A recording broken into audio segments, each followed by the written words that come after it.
Good morning guys! At ayan na nga at nagpunta kami sa palengke. Ayan, ang dami pong gulay. Sari-saring gulay. Ayan, yung kamatis ay napakaganda. Okra, talong na puti. Ampalaya.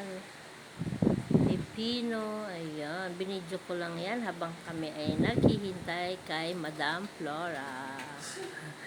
Ayan, thank you so much sa inyong panonood ng aking reels at ang aking long video. Tapusin nyo po sana dahil nasa dulo ang aking mga ads, guys.